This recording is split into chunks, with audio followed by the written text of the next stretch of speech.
year tradition. And this year, I thought since Rhode Island, we're really excelling in a lot of things. And we gave money to Hope in Maine. So the sauce, and they ran out of jars because there's a supply chain shortage. But this sauce is from a young man in Wickford. And there's a big article in the North Kingstown newspaper about the North Kingstown school system using this sauce. There's no bad things in it. I don't know, I thought sauce was always healthy, but evidently there's good, better things. Good sauce and fats. And he services Mass General, Harvard, and Jeff Bezos found his sauce at a market there. So the sauce is a Rhode Island young man, and the cookies are another Hope of Maine product. And I figure we lead off with that since we sponsored them this year with some innovation. So, thank you, Carl. Merry Christmas, everybody. Thank you so Enjoy. much. Holidays. It's so nicely wrapped too. Yeah. I imagine you did that, right? My office. Thanks, Tom. You're welcome. I'll take, we consider approval of the minutes, take a motion to approve, and or if there's any discussion, we can discuss. I'll take a motion to. I'll make the motion. And I have a second. All right, any discussion on that? Hearing none, all in favor say aye. Aye. Any opposed? Hearing none, that moves us to tab 2. Consider the South Key Marine Terminal, a Rhode Island nonprofit corporation for a grant in the amount of $34,989,500 to be used for the development of a port at the South Key in East Providence. And Jeff, you're going to give the presentation. Thank you, Governor. For those who don't remember the South Key, the board approved a $15 million rebuilt Rhode Island tax credit then back in 2019. But it's the big rectilinear piece of land in East Providence that juts out just as you're crossing the 195 bridge. It was originally purposed for a port, and it is deed restricted for port use. It's 33 acres. We're here to ask the board to approve the grant of $35 million of federal funds for the South Key Marine Terminal. That will provide 1 deep water berth, 10 acres of laydown space, and be the real cornerstone for the rest of the construction and build out of the other 23 acres. It's a $35 million grant for about a $42 million total project cost. So the request here today is to allow us to fund this grant to them.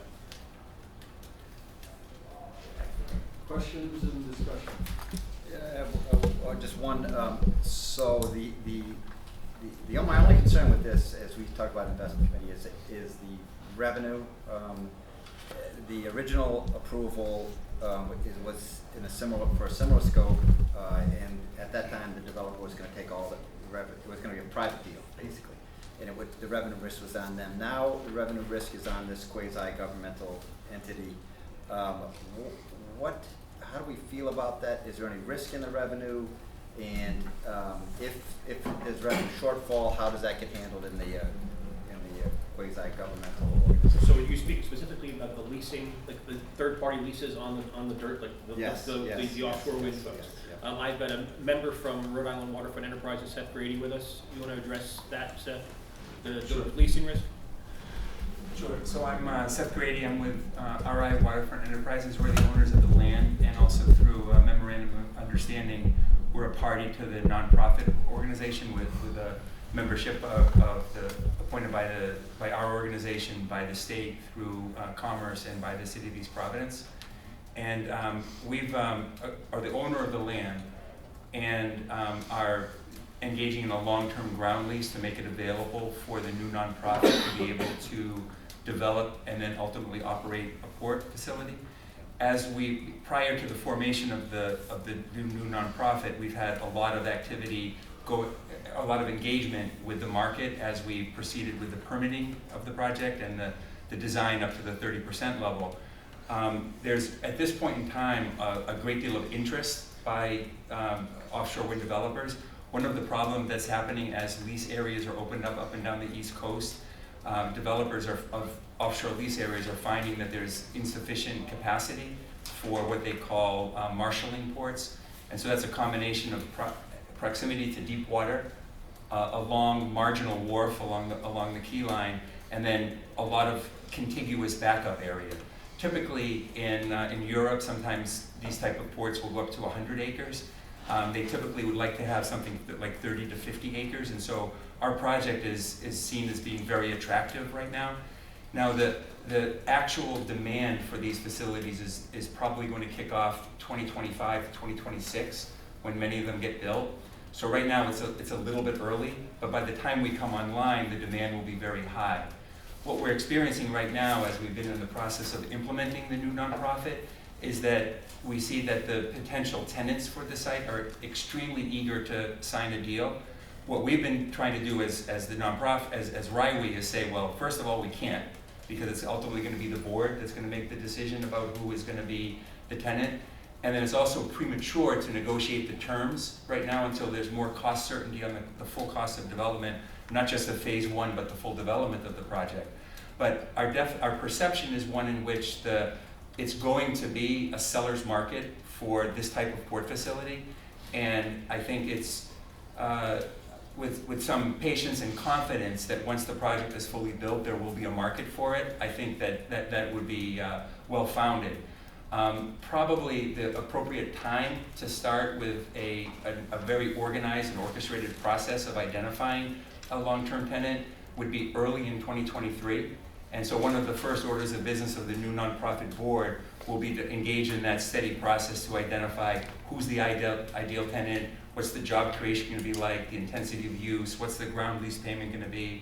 So there are a lot of details to be worked out, but I think the only thing I can really say is that there's certainly a great deal of demand in the market. And so as we've looked at the numbers of what the cost of a ground lease payment would be comparing to, say, New Bedford and other ports that have done things similar, it definitely pencils out from the standpoint of having sufficient revenue to be able to cover operating costs and justify the investment.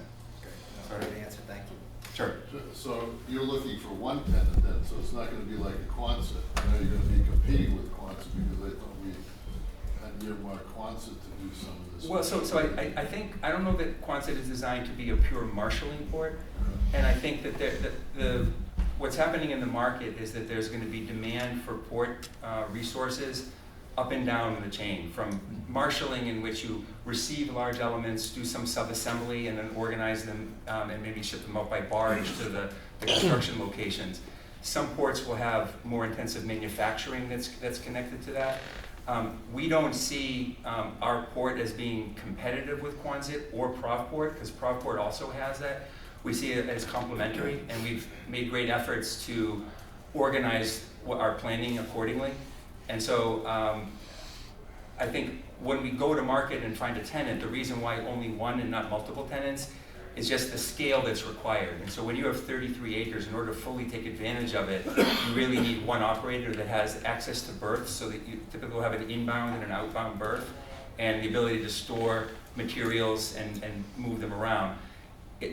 If, for example, 33 acres could efficiently be let out as 2 separate leases, we could entertain that. That might be a question for the board. Really, the larger question is going to be what happens if you look at length of time and whether a single operator is able to use it for, say, 10 or 15 or 20 years. Because typically, a lease area is built out in about 2 to 3.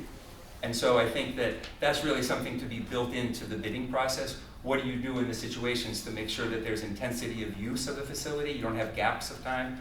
That's easy to do if you allow for subletting and partnering with different offshore wind developers. But I guess the short answer is that the reason for having a single tenant is because that's the most efficient use of the site, and we believe would be the most beneficial to us as operators of the port. Thank you.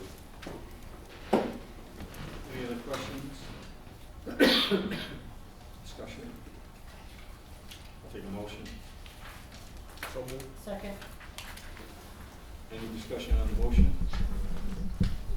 Hearing none, we'll take a roll call vote, please. Do that, we'll do a roll call. Mr. Robinson? Yes. Ms. Catucci? Yes. Mr. Chenevert? Yes. Dr. Brenda Dan Messier? Yes. Ms. Kaplan? Yes. Mr. McNally? Yes. Mr. Nee? Yes. Ms. Sams? Yes. Ms. Toledo Vickers? Motion is approved. Congratulations. Thank you. Thank you. Keep the work going. Good. Thank you very much. Be successful. Thank you, Kyle. I was thinking the same thing. Tab 3, to consider the corporation's annual budget, and we have Justin Paders to give the presentation.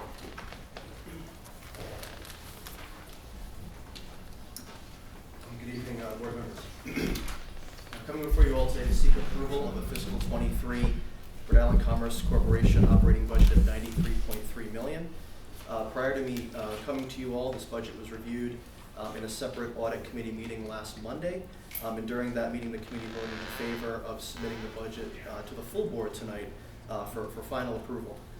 Before I get into the presentation, which you have in your packets, the slide deck, I just wanted to mention this year's budget is significantly lower than prior years due to a sizable reduction in American Rescue Plan Act funding, primarily, which I'll elaborate on in more detail later on in the presentation. Referencing the first overview slide, the operating budget is comprised of four main sources of revenue. The first being state appropriations, which can be further broken down into the base operating and the direct programmatic funding streams. The state hotel tax revenues, which supports tourism and business attraction efforts. Federal funding, with the largest, of course, being the continuing to be the American Rescue Plan Act funding, and a fourth other kind of catch-all category, mainly Renewable Energy Fund, non-programmatic or non-base operating appropriated funding, and other unique operating funding streams like interest revenue and fee income and things like that. Again, the largest component of the operating budget, continuing the theme from last year, is ARPA, and included in this fiscal '23 budget is really just at this point, fiscal '23 approved funding streams. Any additional funding for any of these programs that I'll mention will get included in subsequent years' budgets. But for fiscal '23, ARPA consists of $15.4 million for broadband equity access and deployment BEAD program, a state digital equity planning STEP grant program. And in total, over 3 years, Rhode Island Commerce Corporation is expected to receive $24.9 million to invest in projects to provide high-speed, reliable internet to all Rhode Island residents. BEAD is centered around broadband deployment, mapping, adoption projects. STEP is focused on the creation of the state's digital equity plan for broadband. Continuing Jeff's presentation, there's $12 million in fiscal '23 for the South Key Marine Terminal project. In total, over 2 years, Rhode Island Commerce is expected to receive the $35 million to support offshore wind industry along the Memorial Parkway East Providence Waterfront Special Development District.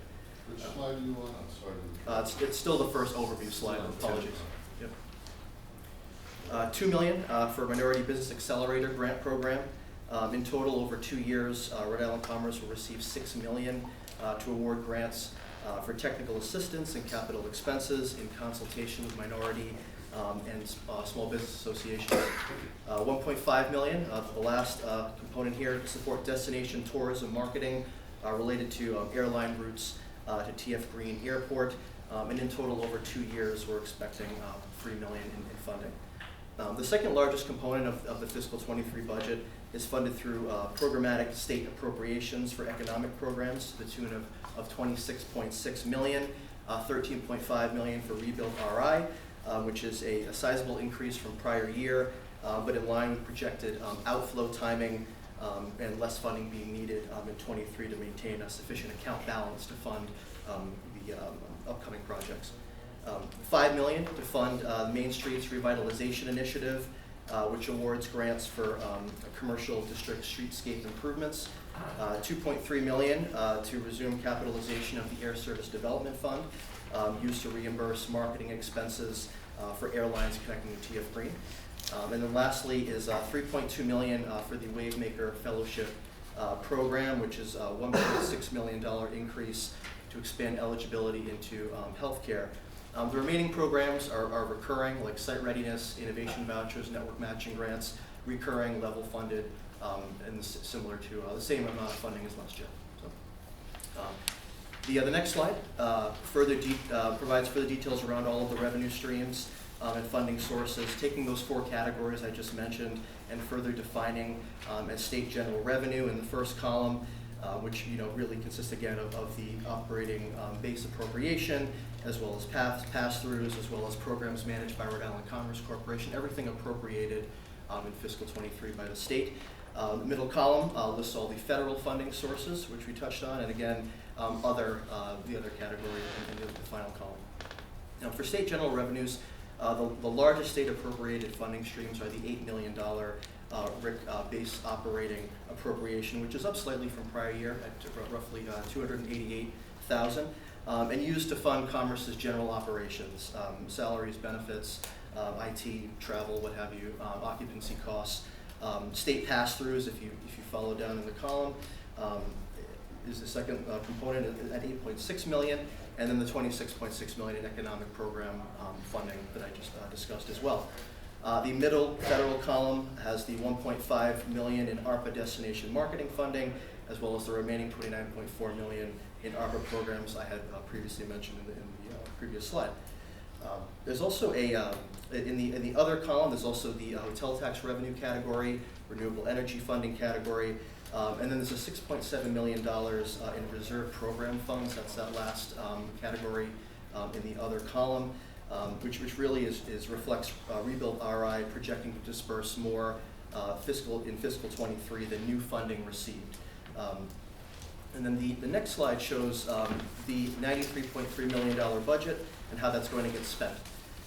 So in the top section, operating expenses are projected to total $11.8 million, broken down in the slide into three categories: personnel, overhead, advisory, to be covered primarily by the $8 million base appropriation, $940,000 in federal sources, mainly ARPA admin funding, and $2.9 million in admin funding for renewable energy fund, hotel tax revenues, various fees, Commerce receives, interest income, of the like.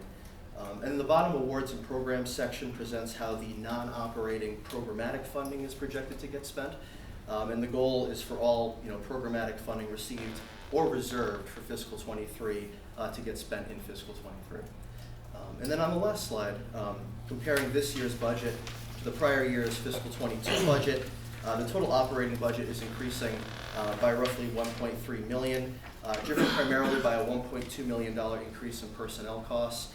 The increase includes the hiring of 19 employees, driven in part to finally bring Rhode Island Commerce Corporation up to full staffing levels, which has been challenging to accomplish over the past several years, as well as hire new staff to support new federal grant programs. If you recall, Commerce has experienced some turnover in recent years, so in order to ramp our staff back up to what we consider fully staffed and fill all roles that were previously filled, that would require us hiring 9 additional employees to get us up to a headcount of 70. Those are 5 base-funded employees, so RIC base appropriation funded employees, and 4 that are either fully or partially funded through programmatic sources. So CommerceRI, PTAC program, STAC program, WaveMaker, things like that. And then in additional, to round out that total of 19, we have 10 staff members that are fully funded through new grant programs. The ARPA programs, so broadband, minority business accelerator, EDA tourism, travel, and outdoor recreation grant, and the remaining, of the operating budget is really relatively flat year over year. We're going up slightly, in consulting, but overall personnel is the bulk of the story. And then in the bottom awards and programs section, the largest year-over-year variance is working our way down. Marketing and tourism is down $13 million, as fiscal 22 included the $3.1 million first-year spending for the EDA state travel, tourism, and outdoor recreation grant, the $13 million for RI Rebounds, HGE direct grant program, and then there's also some hotel tax revenue funded expenditures in there as well that are fluctuating year over year. Compared to and then for this year for marketing and tourism, you've got the $1.5 million in destination marketing in there as well. I wanted to point that out. State pass-throughs are $5.6 million higher, driven by a $5 million increase in funding to the RI Infrastructure Bank. So wanted to point that out. And then economic programs are down 9.6 million, driven by the changes discussed previously in the overview slide. So, increase in Wavemaker, decrease in Rebuild, Main Street Revitalization Initiative, making a comeback, Air Service Development Fund getting recapitalized. So, those are the main components there. And finally, last year we had a category for reserved program expenses. There were a number of ARPA programs that we were at the time, unknown when the funding was going to be received. So we had brought those to the board last year. There's the 61.7 million SSBCI State Small Business Credit Initiative that was in there. Rebuild RI excess funding was in there.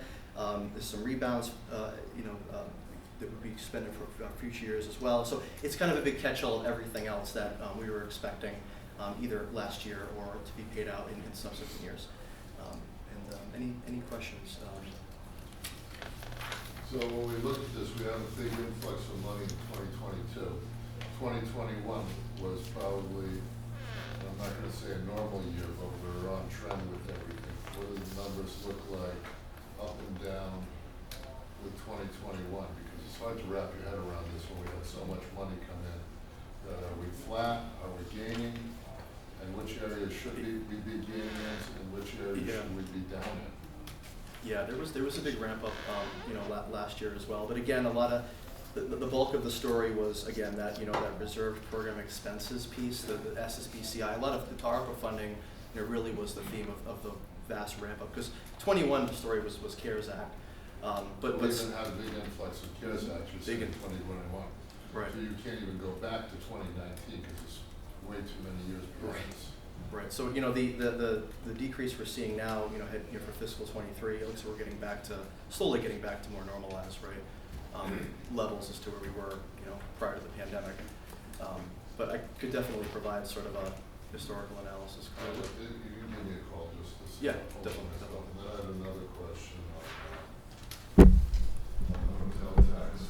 So you made a comment about the hotel tax. So we haven't had the amount of subscription for hotel tax prior to COVID and all this stuff. Yeah, I mean there was a sharp ramp up last year. Secret hotel tax fluctuations, but projected. Go ahead, and I'll jump in. No, but yeah, large obviously things returned to normalcy last year, right? So this year I think we're projecting to be slightly lower, but again still a vast So we're ramp up knocking from. it out of the park. Couldn't even get into it. Couldn't even get a restaurant. Right. Had to go to McDonald's. Right. So I mean I think last year we pretty much doubled our hotel receipts, right? I mean as far as. Yeah, so a lot of it had to do, and just going back to 2020, when there really was no hotel tax revenue to be had because of COVID. No one was interested in traveling, no one was interested in lodging. But then we began to see, as 2020 came around, hotel occupancy began to increase, and the ADR, especially in some of the regions like Newport, were just through the roof. And so that's a great story for us because our percentages are going to continue to grow. In terms of this year, hotel tax has been pretty much, it's still increasing. I think we'll see a little bit more stabilization next year. And then the other piece too is that there were a couple of hotels that caught fire. So that had a minimal impact in Newport. But I think that we'll continue to grow and then stabilize. And the renewable energy fund too was just slightly up. I think, isn't that a factor of what we pay in our electric bills and everything, or that hasn't shown up on us on rate increases? I think we bumped it up a little bit. We didn't want to get too honestly aggressive. But yeah, there was a slight increase to account for that. That's all I have. Liz, I was curious to know when you expect the broadband plan to be completed, because I know once the plan is completed, there's a promise of additional funding. So what is your timeline for that? We have a statutory requirement to provide a high-level plan to the General Assembly by the end of this calendar year, and then the plan that's required Next calendar year? This calendar So year. this month? Like this month. But then the plan that's required to the NTIA in order to unlock the next phase of the BEAD money is due they say 270 days plus from date of announcement of award, which has us at August 15th, 2023. That's our date in the sand. Okay, great, thank you. And do we have a commission already? We have a commission already set up for that, right? We have a steering committee established. It was, the membership was determined through the enabling article that was in the budget, but we do, and we had our first meeting on November 30th. So how does the board here, because I know some people that are big heavies in that whole space that are willing to donate time, not for their own businesses, but just give best practices. Fantastic. So how do I get that? And is that appropriate for us to do things like that? Well, if they're donating time Time, and. if they're donating time and best practices.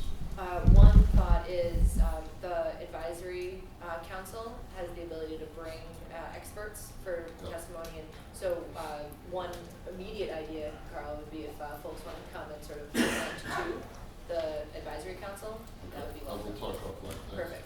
How about if we have a summary in January meeting, so we can That talk would be about great. the December plan, and you can be briefed on it then. That would be great. Brent, I know you had asked for that. This agenda got real long. No, but it's so- too long, I but we wanna- understand that, yeah. thank you. That was the final stuff. No, no problem. January would be great, thank you.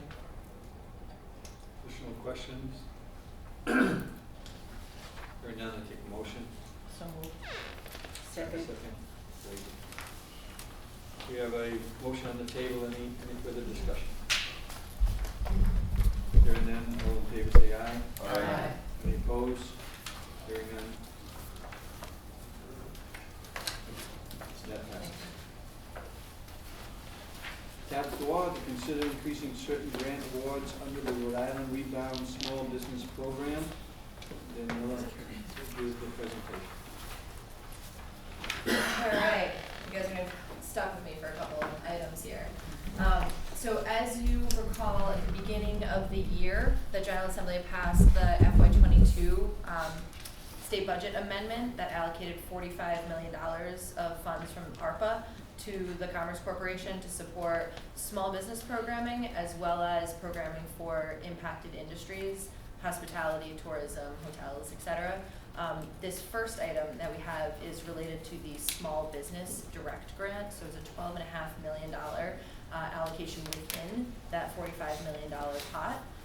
We rolled out the program, and I want to give an inappropriately small, given the amount of work, kudos to Kara Kunst, who ran that program with alacrity for us. It's phenomenal work. But between February and August of 2022, the grant program provided grants to 2,489 small businesses. And another big win number here is that we've partnered with a few technical assistance providers, including the Rhode Island Black Business Association, Lisa Ranglin's in the room, to provide support to over 1,280 businesses applying for that grant. So there was a lot of deep support for businesses in this grant program. We distributed $11,437,500 through that grant. So we've gotten some really good work done, but you can tell that number's still under the total dollar amount for the program.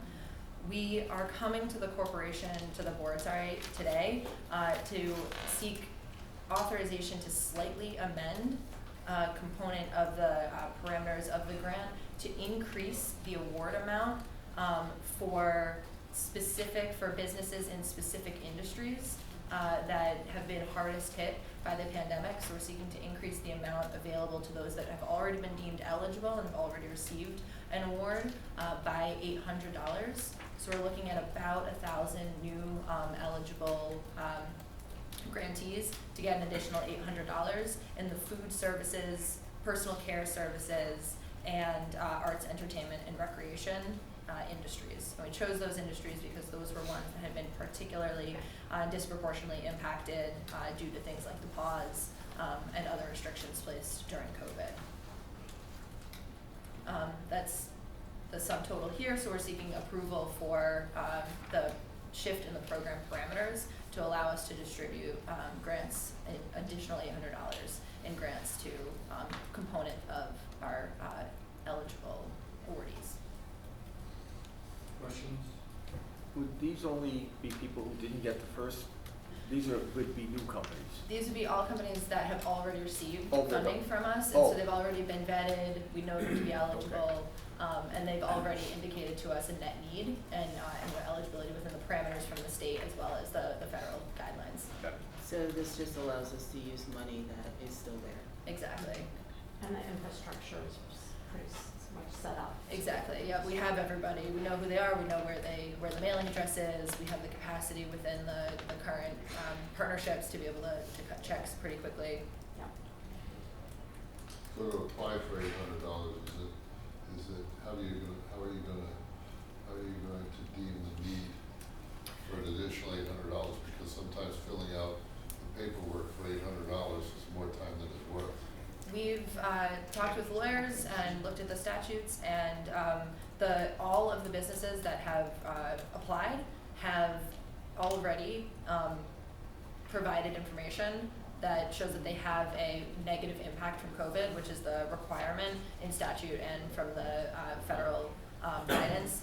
And so these are particularly also because of the fact that they're the targeted impacted industries. They have hit that threshold already, so we're able to provide the check without requiring additional documentation. I know that, because we were just going to give them more money, 1,000 people. Yep. But there were more people subscribed than 1,000 people. More that received, yeah. The choice for the 3 groups is because they were the groups that had Yeah, been, no, I got that. Okay. but you're right. We got the Wonka ticket. Okay.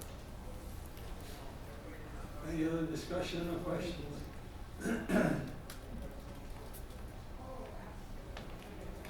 the money out. But anyways, I'll take a motion. So moved. Second. You have first and second, thank you. Any discussion on the motion? Hearing none, all in favor say aye. Aye. Any opposed? Hearing none. On to tab number 5. Same program, $45 million allocation, or same general program, or rebounds program. This side on the impacted industries. So along with there were 8 different programs launched under the Rebounds initiative, along with the small business direct grants. We had on the other side of the statutory house a direct grant for businesses. We called it HTE, but in the hospitality, tourism, and events industries. That program had 3 sub-programs, so stay with me for a sec because it's a lot of sub-things. Had 3 sub-programs. One was for restaurants and event professionals. That one was a straight $12,500 grant. The other 2 programs were for sub-programs for arts, culture, organizations and businesses, and hotels, travel agents, and tour guides. And those 2 sub-programs awards were made based on a percentage allocation, so a percentage of net need. So we did work with the businesses in those 2 programs to understand what we were calling net need, but basically how much had they lost year over year from baseline of 2019 to 2021, and then how much had they recouped in different grants and things, and that became their net need. The delta of that became their net need. We provided the calculation, we did the calculation to determine allocations, and then in the process of, because we wanted to make sure that all T's are crossed and I's were dotted, in the process of final vetting, determined a couple of the net needs to be off.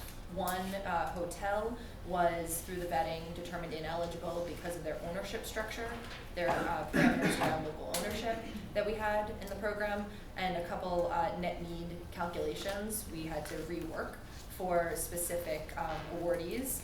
That gave us extra, it's not the right word, but that gave us funding remaining in the program. We have about $384,000 remaining out of that $8 million program that has not yet been distributed.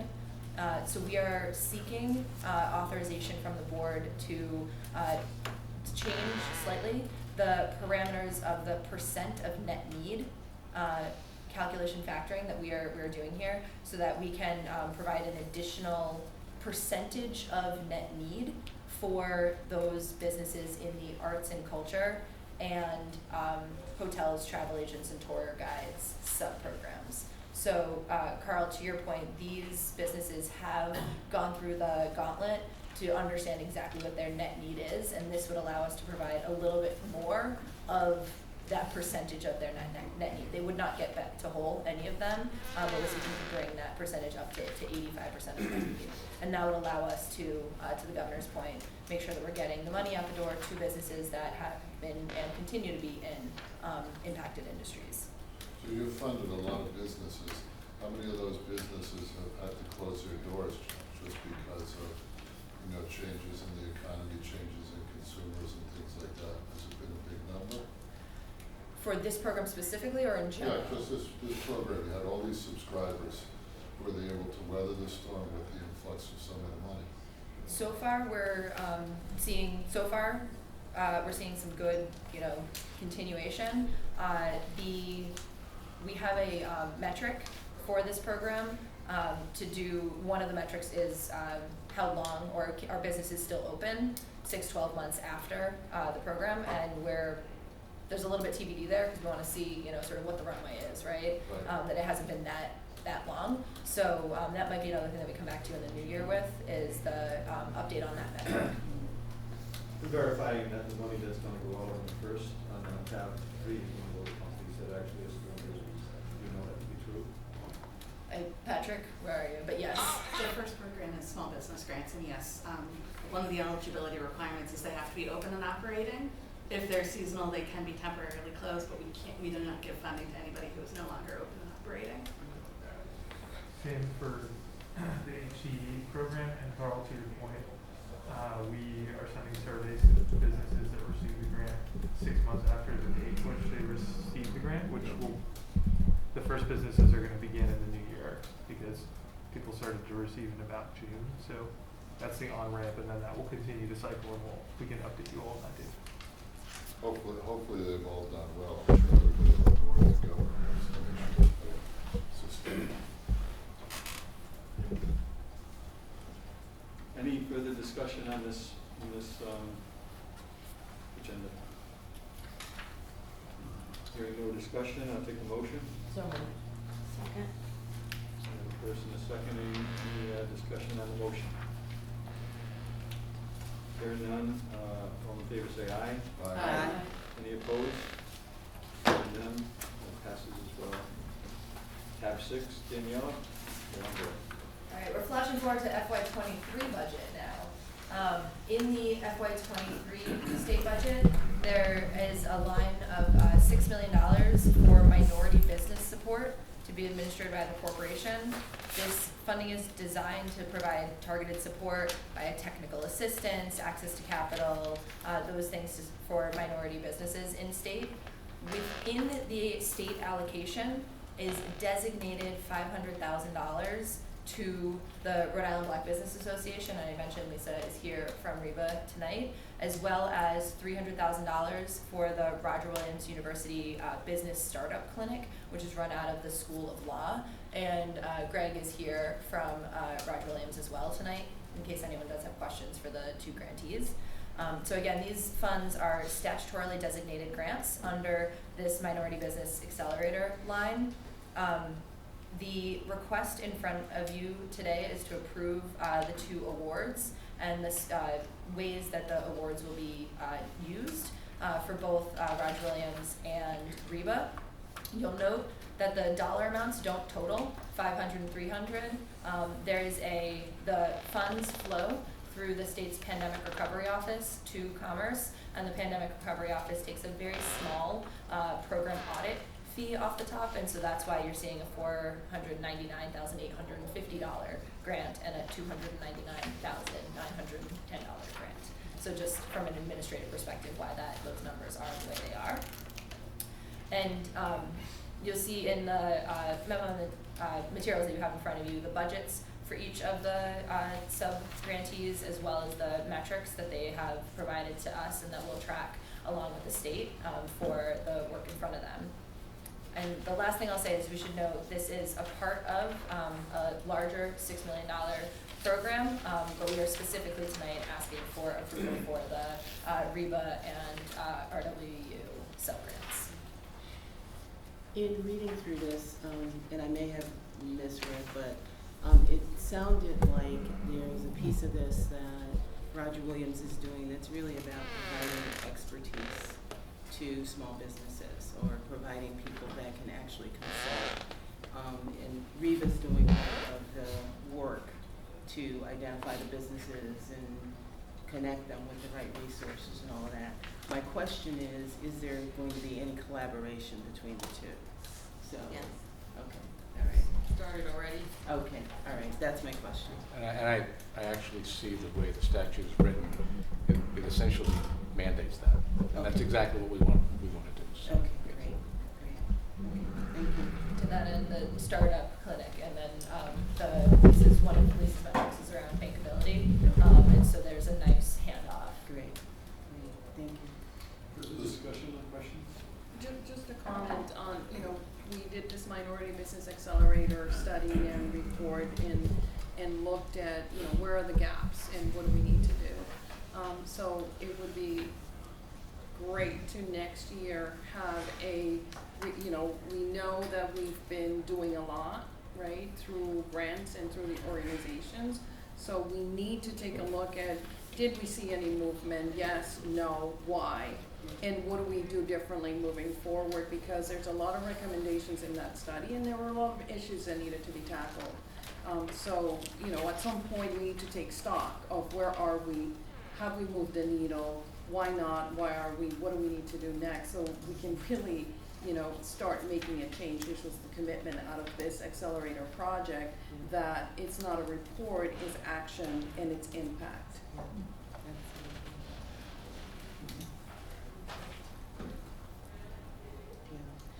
And I would just add to that, I think that the whole purpose of the study was to really say, we've been giving money to programs, but it's generally not necessarily been enough to really address. I mean, I think if you look at the report says, yeah, we've been giving money to programs, but we've given them enough to do a little bit, but not enough to really make a huge dent. And the whole idea was, as we go forward, let's make sure that we're looking at what do they really need to be successful and to hit some of these targets so that we can actually start to see the needle move. So I think that's really what Vanessa's speaking to. And there's a lot of recommendations in the report, but I think if you just get down to what it basically says, it says stop giving these programs money knowing that it's not enough, and then, penalizing them because things don't happen that we think should happen when we never funded them well enough to do it in the first place. So let's do something better and different as we go forward. Question, is this sector agnostic? I mean, is it whoever comes in through the outreach and whatnot? Yes, so when you think about, I'll just focus on the Black and brown business community. So typically the way we look at it, it's more around different industry. So the work that we do is really focused on different industry, whether it's construction, hospitality, wherever it may be. One of the nice things that is bringing in is the legal component that has been missing for a very, very long time. So what we've seen historically are these smaller businesses are really shut up, right? Whether it's having access to good financial data or their business is revoked or what have you. So I think the partnership with Roger Williams is really going to add a lot to the table in terms of bringing those resources to the businesses that we've targeted. So when you look at the data that I know, Donna, you've been a part of with Commerce and Rhode Island Foundation, it speaks to the fact that we must invest greater. So one of the point that we've outlined as it relates to metric is around bankability.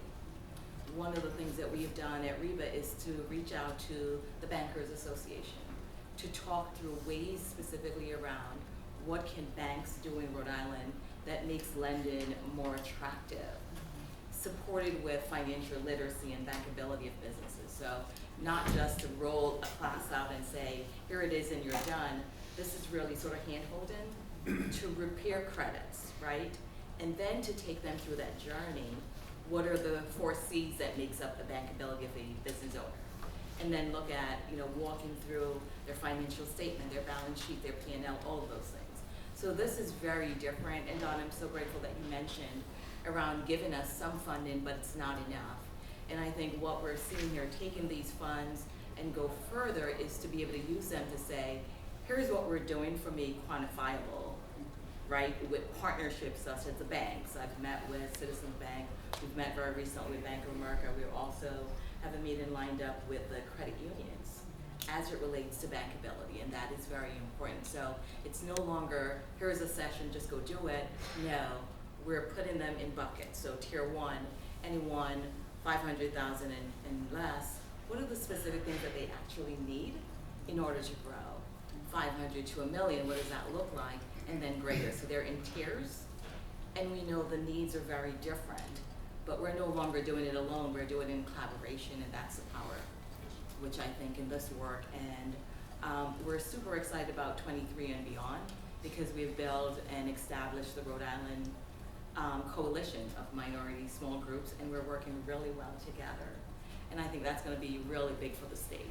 But I must echo what Donna noted, we gotta get more investment. It's not a 1-year thing or a 2-year, it has to be a multi-year funding to really see the structural changes that we really need. Yeah, which is why it's nice to, that Vanessa said, let's look a year from now at the report and see what we've done. Because if you look at the report basically says, this is a long journey. This is not a 1 year, this is not a 1 year thing. So you guys are talking about financial literacy and bankability and things. How does RWU law fit into this? I thought that would be So more that's legal. more the legal things. Correct. So you're the 2 groups. One is bankability, the other one is legal pieces. Correct? So there's several components as we look at business development for these businesses. The legal pieces, for example, we have a client today that we're working with that their business has been revoked. They have a huge contract, they can't move forward because their business is revoked. So we had to hire an attorney, pay for them to get them moving. So where the Roger Williams comes in, we're gonna be able to tap into the students or expertise from Roger Williams to help with financial piece that ties to legal, right? It's all interconnected. So when you think of, you know this as a business owner, it's all interconnected. Again, that's one piece. Bankability, we're also, I should note, we're also working with Congressman Cicilline to look at the Community Reinvestment Act from a federal perspective. We know that law, it's been on the books for a while. It's currently gold, but we gotta move to where it becomes actually not just a nice thing to do, but a requirement for these banks to really provide products and services that work for the small business population that we're talking about. So how many people do you think you can service with this money in the 1 year period of time? Do you have a goal for this, or is it just going to be, it's very random and spiky, the number of people? Yeah, that's a great question. So it's never random for us. So when we look at, as I mentioned, the tiers of buckets that we're working with. So typically we service about 400 businesses each year. Again, each of them will be very different in terms of their growth, whether it's job creation, revenue increase, and so forth. When we look at how do we leverage our funding sources, not just commerce. The other nice thing, we have funding from SBA, we have funding from the City of Providence. So we're never looking at just one funding sources, right? Or one funding source rather. We're looking at how do we support businesses over time by leveraging different funding stream to make sure that we have adequate funding to really tackle a much larger pool of clients that need quick help. And I'm sure that some of your findings, you have a former DBR person here, might help grease the wheels to get companies to the right places that they need to go. Yeah, we had Am I Liz correct visit in that us assumption, recently. Liz? Well, particularly the lenders, like, there's a credit union association and banking association, and there's all relationships there. But Lisa and I spoken many times already so far in the tenure. All right, I'll keep quiet now. Great question. Any further discussion? Hearing none, I'll take a motion. Second. We have a motion on the table. Any discussion on the motion? Hearing none, all in favor say aye. Aye. Any opposed? Hearing none.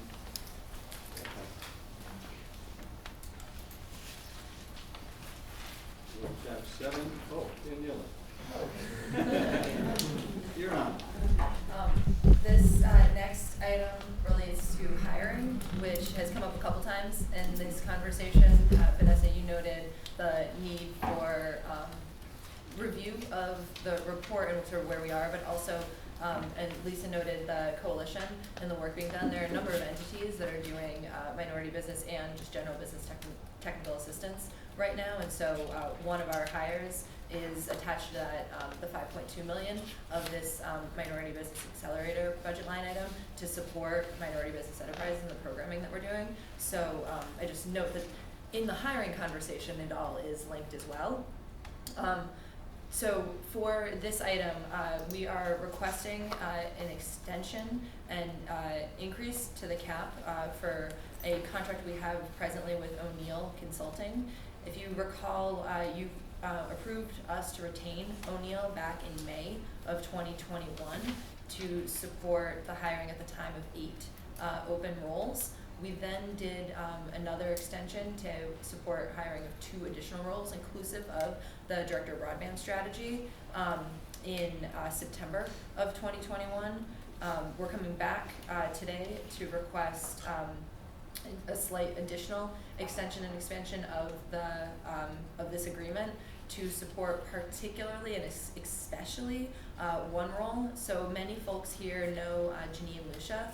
She's our human resources manager, and she's retiring after a good, long, and fruitful run with Commerce. But it's going to provide a hole, and given the number of roles that we have open presently and the turnover that Commerce, as well as many, many, many places are seeing right now, we feel that making sure that we're shoring up our HR efforts in the short order, as well as getting a very, very, very strong replacement for Janine in as quickly as possible is going to be the sort of stitch in time saves 9 type of work that we can do to help bolster our hiring across the board, while not continuing, hopefully, to need to rely indefinitely on external support. The last thing I'll say here before questions is one particular, so I noted the broadband director, but we've had some really good success with O'Neill, and one of the hires brought on through the O'Neill contract is our very own Justin Medeiros. So one in the flesh proof of the strength of the relationship. Has he found people for the 8th and the 2, or no, they're still searching? We've got one here, so now we're down to. Yeah, that was it. Nope, the 2 were the Director of Broadband Strategy, so we have that person hired. His name is Brian Thorne. He started about 3 months ago, is hitting the ground running. And the second of that 2 was the, at the time titled Deputy Secretary of Commerce, was Josh Saul, our housing czar in colloquial terms. And then the other 8, the majority have been hired, are Wavemaker, Fellowship Director, our Educational Workforce Development Director, also in the room here, our Business Assistance Advisor that we have, and others. There are a couple, too, that we're still working through the hiring process now on. So you've been fruitful. But it's been good, yeah. So how long would the contract be extended for, and how many positions would be under their purview right now that they're looking at?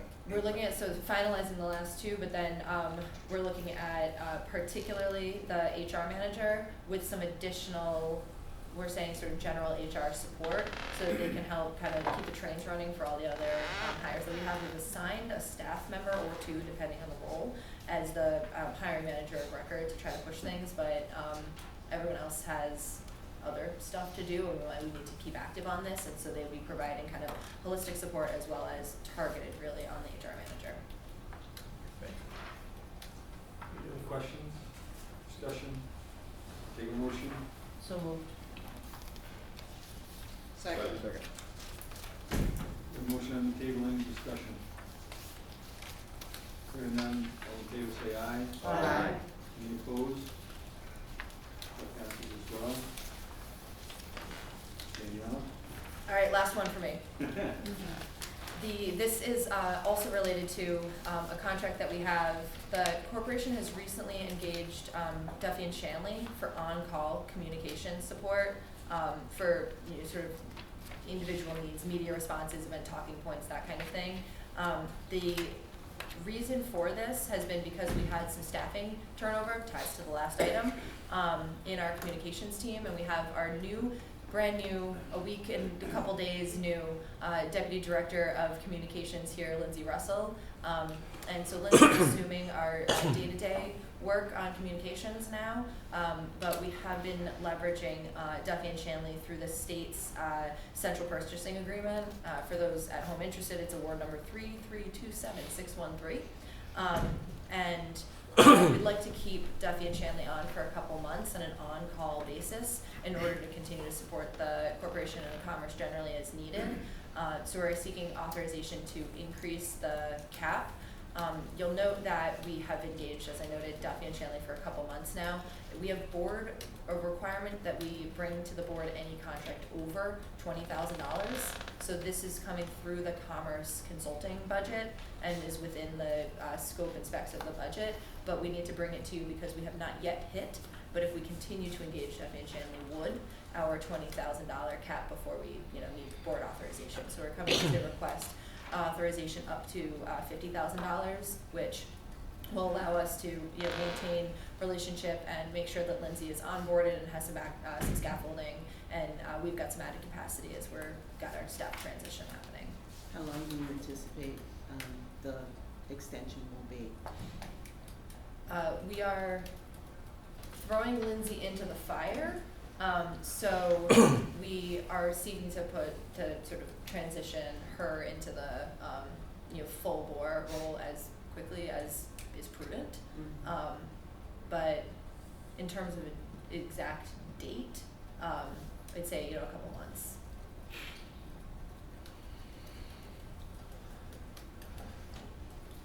Question, it's sort of general question, not about the specific item, but. MJ, what are you doing to me?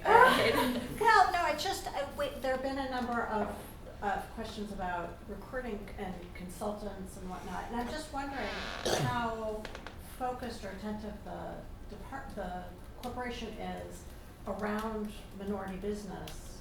We have our own procurement initiative, so I just was wondering, whether it's our own hiring or when we're selecting consultants, how much we're thinking about that and when we're making those choices. It's a really good question. The state does have the 10% requirement, and so we do an audit to ensure that we're to track how we are against the state's requirement. Our purchasing scoring criteria always include an added point value for participation. It might be a sub, but for participation at minimum for a minority or women-owned business. And as much as we can, though I'm looking at partners in the room and they'll say, we can continue to connect and work harder, make sure that we align and make those in our CommerceRI network aware of our procurements, and so I say as much as we can. There's always more you can do, and so welcome any ideas above all that, but we do track, we do have a structure bonus within the procurement structure, and we try to leverage our networks as much as possible. Along those same lines, do you have goals around your hiring, and how are you doing against those goals? That is a great question. We have a affirmative action plan that is required to be submitted annually to the state, and it's been tricky in that we've seen a lot of turnover, and so some of that turnover has been within our minority populations, some hasn't been, and so it's the snapshot is sort of a moving target right now because we're seeing a lot of we've seen in the last year, 2 years, a decent amount of transition, but we do have a report and a plan that we look at and action on. We recently have established also an EOAC and equal opportunity advisory committee that's supporting recruitment efforts as well. Again, always more that we can do. We've thought about things like, I'm going to weeds now, but we've thought about things like trying to do blind evaluations, and to that end of the HR, that requires somebody who really has the time to be able to redact all the things that would make it blind before anyone else has a chance to look at it. And so there have been things that we've had to balance sort of time of staff with good practice, and so we're really excited to be able to kind of add some capacity to HR to be able to double down on that type of effort. The only comment I would make about that is if it's not intentional, it won't happen. Mm-hmm. And I would just add that I think the HR manager role is an exciting one because, we know when people are looking at organizations to join, they're going to look and see how many people of color are in the organization, and the person who's doing the outreach and recruiting is going to make a difference. So, not that that's news to you, but just a great opportunity with that particular position. And I would just add to that, as an executive that was being sought a lot, that was like one of my number one criteria for choosing.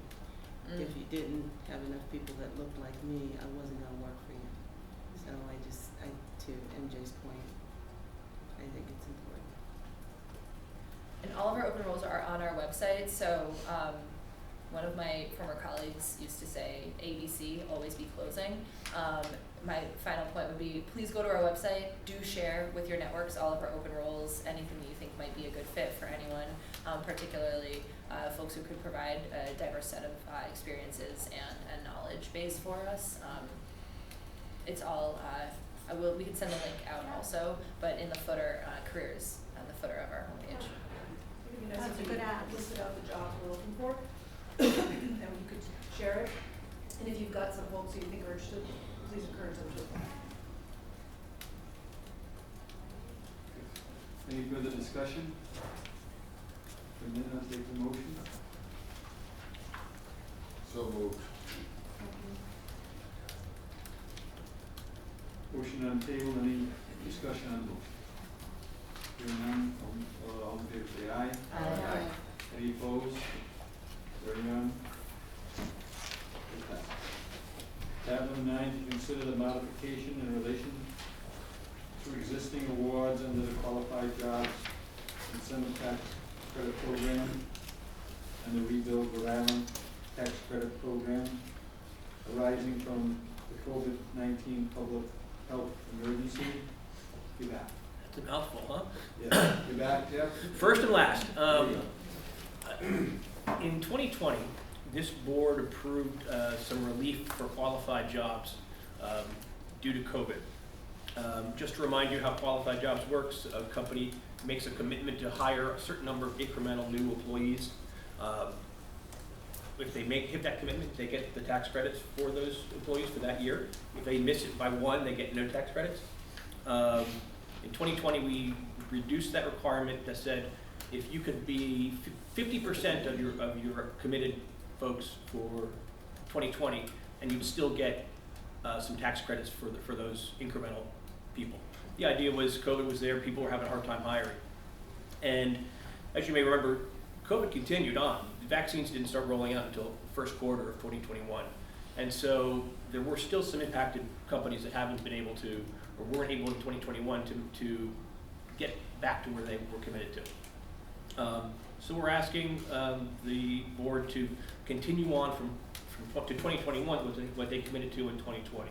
In addition, there are several of our contracts or agreements on the rebuild program that have some hiring requirements to them associated with them. So if they don't hit their hiring in that year, they don't get the rebuild credits. What we'd like to ask the board to do is for 2021 also extend that same relief to rebuild so that they will get pro rata what their rebuild would be if they miss their full employment milestone, but have some increment of it down to 50%. How many participants are we talking about that are in this, that would be affected by it? It's a small handful in both rebuild and qualified jobs. You sound like my wife when she goes shopping and I ask Yeah. her how much she's got. Don't put that in the news, please. Is it 10 or 20, Jeff? No, it's probably less than 3 in both programs. Really? Yeah, but small companies, one's a manufacturer, had a hard time, you know, keeping people during COVID. That's tough, you know that. But on the rebuild, don't we make any payment, we don't make any payment until after they get a certificate of occupancy. That's right. So So- how would this fit in to, I understand the qualified thing, because that's based on employment, but why would we need to do this in the rebuild? I I'll guess give you, is for my instance, question. there's a tenant that we offered rebuilds to fit out their office space. They've already fitted that out, they've been living in it or occupying it for multiple years now. And the rebuild doesn't get paid out to them until way after they had completed it. So, for 2021, they missed their head count by a handful of So they had a FTEs. headcount attached to the rebuild? Correct. Okay, And okay. only I got it. a few of our incentive agreements have that provision. I got you.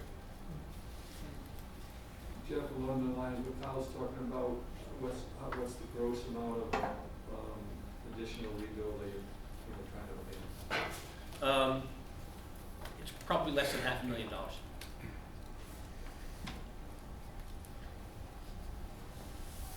Any other questions or comments? Hearing none, I'll take a motion. First and second. Second. Thank you. Motion on the table, any discussion? Hearing none, all in favor say aye. Aye. All opposed? Hearing none. Thank you. Now I'll take a motion to adjourn. So moved. Second. All in favor?